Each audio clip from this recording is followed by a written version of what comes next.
Hello again, I'm Alex Miceli. This is my one take Thanksgiving week. How many people love Thanksgiving? Me, for sure, no question. Turkey Day, I love turkey, I love stuffing, I love mashed potatoes, I love cranberry sauce, I love rolls, pumpkin pie. I love it all. You could tell if you went down a little here, you could tell that I love it all. But anyways, that's another story in itself. Very excited because right after Thanksgiving, I'm off to Australia for a little trip, then the President's Cup, and then back home. Can't wait. Really looking forward to going back down under. Just what I'm going to start with.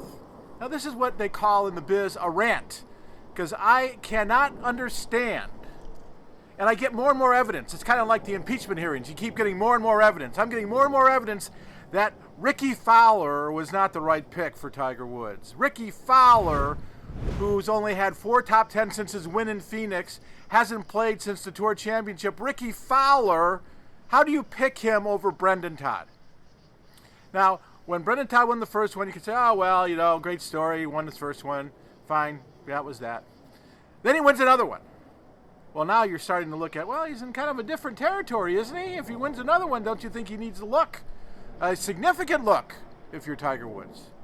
Then he's leading after 54 holes at the RSM, and you're like, whoa.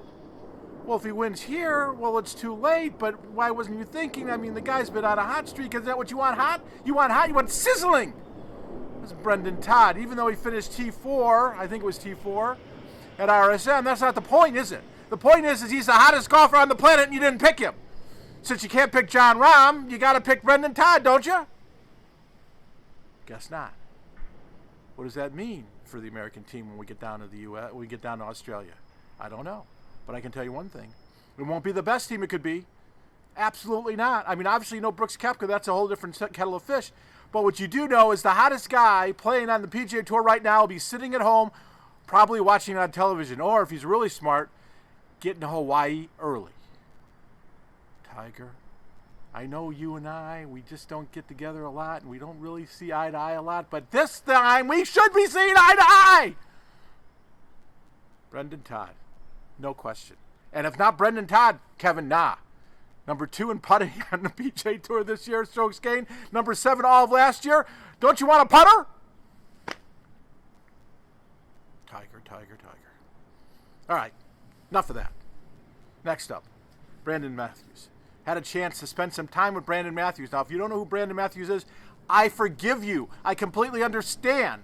You know why? Because I didn't know who he was either until a week ago.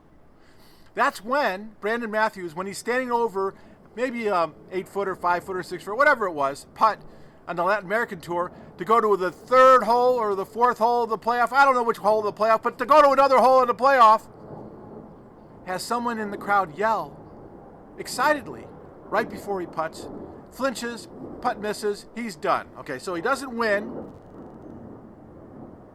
And not only that, he would have gotten in, the winner got into the Open Championship at Royal St. George's next year. So he loses on both accounts.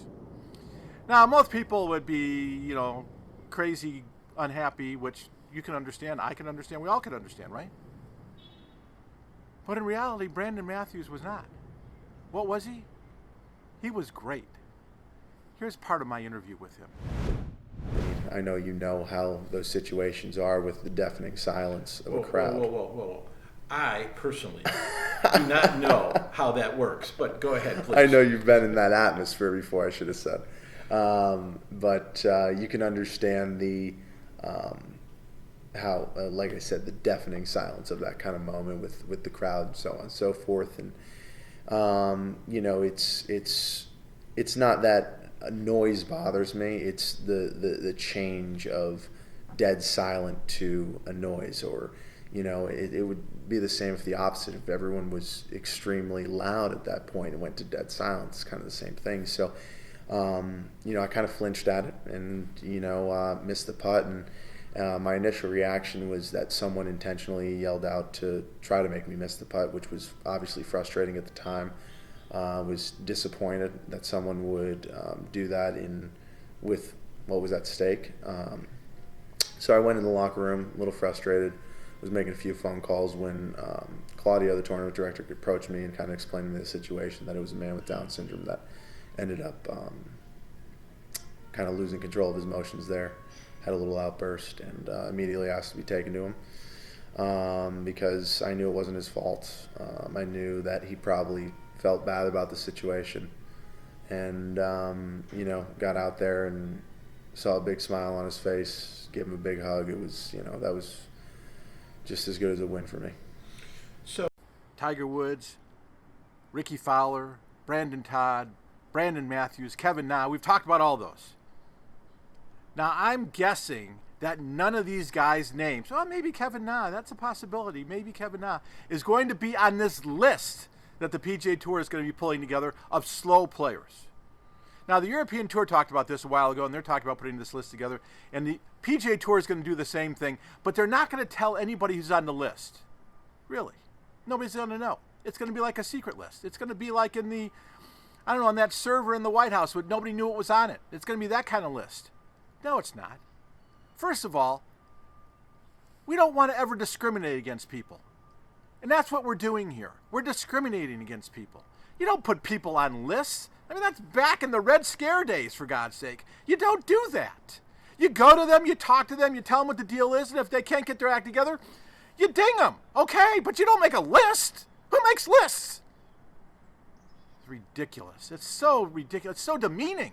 And then on top of that, when that list finally comes out in public, and don't tell me it's not, because you know it will, it's going to be even worse. What is the PGA Tour thinking? And those poor rules officials, they have to deal with this, which I know they don't want to be dealing with this, but they're going to have to deal with this. Is it really that bad out there? Can't we police ourselves? Can't we figure something else out instead of making a list? Lists are horrible. You're discriminating. You're taking one group and you're saying, you can't be on this group because you're on that group. No, we don't want to do that. We've got enough of that going on. For goodness sakes. Oh. Anyways, I don't know what you do here. Something has to be done, and a list is not it. Jon Rahm. Talked about Jon Rahm after he won in Ireland. Let's get a little clip of what I said about Jon Rahm back then. But let's just talk more about Jon Rahm. Moves fourth in the world. But it's not only that. It's he's overcome something that a lot of people talked about in his game, which was his emotions. How is he going to deal with those emotions that he seems to have? How is he going to deal with the hitting of the club and dealing with a bad shot? Guess what? He figured it out. Yes, Irish Open, now he wins this. I mean, the guy is unbelievable. I'm going to go out on a limb. Jon Rahm, major winner, 2020. Why would you question that? Do my thoughts change on this? Absolutely not. Not after another win. In fact, actually, the AGW, the Association of Golf Writers, which I'm a member of, came to us today and said, okay, we need to vote on Player of the Year. And there's a different name. There's Jon Rahm, there's Rory McIlroy, there's Shane Lowry, there's the European Ryder Cup Team, or I'm sorry, Ryder Cup Team, European Solheim Cup Team. Well, it's pretty hard not to say Jon Rahm, isn't it? I mean, at least to me. I think Jon Rahm has been great this year. Three wins, then winning the race to Dubai and the DP World last week in Dubai. I mean, no controversy here for me, but I'm sure it'll be different because I'm an American voting on basically a European Tour ballot. So we'll see what happens. Tyler Duncan in a playoff, big win over Webb Simpson, who didn't look very good in the playoff at all. Surprised he even got through 2 holes. Si Young Kim won a lot of money at the CME LPGA. Congratulations to her. And lastly, the European Tour does an absolutely tremendous job on social media and on their videos. Now, you may have remembered back in the day they did this thing with this kid called Billy, little rugrat down here somewhere. And you haven't seen Billy for a while. And then all of a sudden they resurrected Billy in Dubai and they did a 5-minute video with Billy, and the 5-minute video is classic. So I just wanted to grab a little of it and then realize that you can go on European Tour's Twitter account and watch the rest of it. But I want to grab a little bit of it because it's Thanksgiving. We should be all thankful. And I'm thankful for Billy coming back after 3 years. I mean, Keith assured us that we wouldn't have any more of these kids' interviews. It was actually one of my conditions. Oh, just a quick one. Billy, So Billy, when you... Billy, please. Seriously. Seriously. Would you just?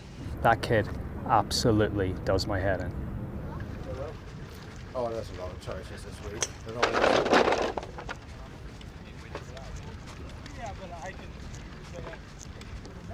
Not sure what questions he's got up his sleeve this time around, but he won't be asking any of them to me.